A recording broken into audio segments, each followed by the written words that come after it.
Hi friends, నమస్తే. మన ఆంధ్రప్రదేశ్లో చాలా మందికి ఒక డౌట్ ఉంటుంది.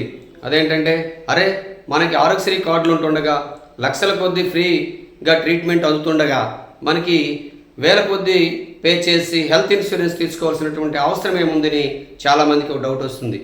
కానీ హెల్త్ ఇన్సూరెన్స్ అనేది ఆరోగ్యశ్రీ ఉన్నప్పటికీ కూడా అవసరమే. ఎందుకో ఇప్పుడు తెలుసుకుందాం. వ్యాధుల కవరేజీ విషయానికి వచ్చేటప్పటికి ఆరోగ్యశ్రీలో అన్ని రకాల వ్యాధులు కవర్ అయ్యే అవకాశం చాలా తక్కువ.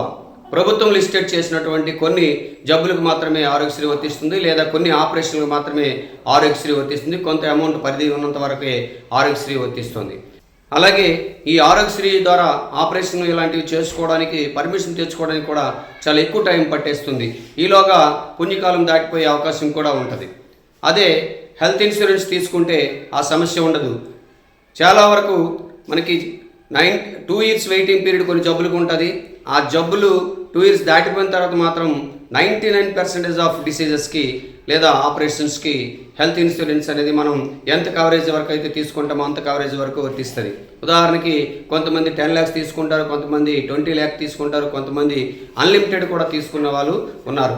నివబొప్ప హెల్త్ ఇన్సూరెన్స్లో అయితే రీఇష్యూ 3.0 అనే ఒక స్కీమ్లో అయితే అన్లిమిటెడ్ హెల్త్ ఇన్సూరెన్స్ కూడా ఉంది. కాబట్టి వాళ్ళు ఎక్కడైనా ఏ జబ్బుకైనా కూడా, ఏ రకమైనటువంటి జబ్బుకైనా వాళ్ళు ట్రీట్మెంట్ తీసుకోగలుగుతారు. అలాగే ఈ ఆపరేషన్కైనా వాళ్ళు చికిత్స పొందగలుగుతారు. ఇది ఒకటో పాయింట్. ఇకపోతే ఆరోగ్యశ్రీ విషయానికి వచ్చేటప్పటికి హాస్పిటల్ ఏవైతే ప్రభుత్వం లిస్టెడ్గా ఇస్తుందో ఆ హాస్పిటల్స్లో మాత్రమే చేసుకోవాలి. మ్యాక్సిమం ఆంధ్రప్రదేశ్లో మాత్రమే ఇది వర్తిస్తుంది. ఆంధ్రప్రదేశ్ సరౌండింగ్గా ఉన్నటువంటి కొన్ని రాష్ట్రాలలో కొన్ని హాస్పిటల్స్ మాత్రమే మనం వెళ్ళి ట్రీట్మెంట్ తీసుకోగలుగుతాము. హెల్త్ ఇన్సూరెన్స్ విషయానికి వచ్చేటప్పటికి పాన్ ఇండియాలో ఎక్కడైనా కూడా, ఇండియా మొత్తంలో ఏ హాస్పిటల్ అయినా లిస్టెడ్ అయినటువంటి హాస్పిటల్ ఏవైతే రెఫరల్ హాస్పిటల్స్ ఏవైతే ఉంటాయో ఆయా హాస్పిటల్స్కి వెళ్ళి భారతదేశం మొత్తం మీద ఎక్కడైనా మనం ట్రీట్మెంట్ తీసుకోవడానికి అవకాశం ఉంటుంది. ఇకపోతే మూడో విషయం, గదుల సదుపాయం. ఆరోగ్యశ్రీ ద్వారా ఎవరైనా ఆపరేషన్ చేయించుకునేలా ఉంటే జనరల్ వార్డు ఇస్తారు, అందులో 3-4 ఉంటారు. అలా ఏసీ గది ఇచ్చే అవకాశమే ఉండదు. మరి అదే హెల్త్ ఇన్సూరెన్స్ తీసుకుంటే ఏసీ సింగిల్ రూమ్ మనం తీసుకునే అవకాశం ఉంది. మనం పెట్టుకునే స్కీమ్ని బట్టి అది ఉంటుంది. కానీ ఆరోగ్యశ్రీలో అలా వర్తించదు. నేను ఆరోగ్యశ్రీ ద్వారా ఆపరేషన్ చేసుకుంటాను, నాకు ఏసీ గది ఇవ్వండి, సింగిల్ రూమ్ ఇవ్వండి అంటే అక్కడ చాయిస్ లేదు. కాబట్టి కొంతమంది ఏంటంటే స్టేటస్గా ఫీల్ అవుతారు. దీన్ని ఎవరైనా చూస్తే ఇన్సల్ట్గా భావించాల్సి ఉంటుందేమో, మనం జనరల్ వార్డులో ఉన్నాము, లేదా 3-4తో కలిపి ఉన్నాము, ఈ రష్ ఎక్కువ ఉంటుంది, అందరు పేషెంట్లకి విజిట్కి వస్తుంటారు, ఎవరైనా ఇన్ఫెక్షన్స్ వచ్చే అవకాశం ఉంటుంది. ఇలాంటి సమస్య అనేది ఆరోగ్యశ్రీ వార్డుకి వచ్చేటప్పటికి ఉంటుంది. అదే హెల్త్ ఇన్సూరెన్స్ మనం తీసుకుంటే ఆ సమస్య అనేది మనకి ఉండదు. ఇకపోతే అర్హత మరియు ఆదాయ పరిమితులకు వచ్చేటప్పటికి ఆంధ్రప్రదేశ్లో అయితే ఎవరికైతే వైట్ రేషన్ కార్డు ఉంటుందో వాళ్ళకి మాత్రమే ఆరోగ్యశ్రీ వర్తిస్తుంటుంది. మరి ఒకవేళ ప్రభుత్వం వాళ్ళ ఇంట్లో ఎవరైనా ఒక ఫ్యామిలీ మెంబర్ ఎవరైనా ఉండి వాళ్ళు ఎంప్లాయీ అయ్యాలంటే వాళ్ళ వైట్ కార్డు పోతుంది. లేదా వాళ్ళ ఇన్కమ్ అనేది ప్రభుత్వం నిర్దేశించినటువంటి ఆదాయం కంటే ఎక్కువ ఉంటే వైట్ కార్డు పోతుంది. అలాగే కొన్ని ఎకరాలు మించి ఆదాయం అదే ఆస్తి ఉంటే వైట్ కార్డు పోతుంది. వైట్ కార్డు లేకపోతే ఆరోగ్యశ్రీ అనేది ఎట్టి పరిస్థితులను వర్తించదు. అదే హెల్త్ ఇన్సూరెన్స్ తీసుకున్నాం అనుకోండి, మన ఇన్కమ్తో వారికి పని లేదు. మనము హెల్త్ ఇన్సూరెన్స్ పాలసీ తీసుకున్న తర్వాత ఎవ్రీ ఇయర్ రెన్యువల్ చేయించుకుంటుంటే మనకి ఎంత ఆస్తి ఉంది వాళ్ళకి అనవసరం, మనకి ఎంత ఆదాయం ఉండని వాళ్ళకి అనవసరం. మనం ఎవ్రీ ఇయర్ రెన్యువల్ చేసుకుంటే మనం టిల్ టు ద డెత్ మనకి హెల్త్ ఇన్సూరెన్స్ అనేది వర్తిస్తుంటుంది. కాకపోతే ఏంటంటే వయసు పెరుగుతున్న కొద్దీ ఈ హెల్త్ ఇన్సూరెన్స్ ప్రీమియం అనేది పెరుగుతూ ఉంటుంది.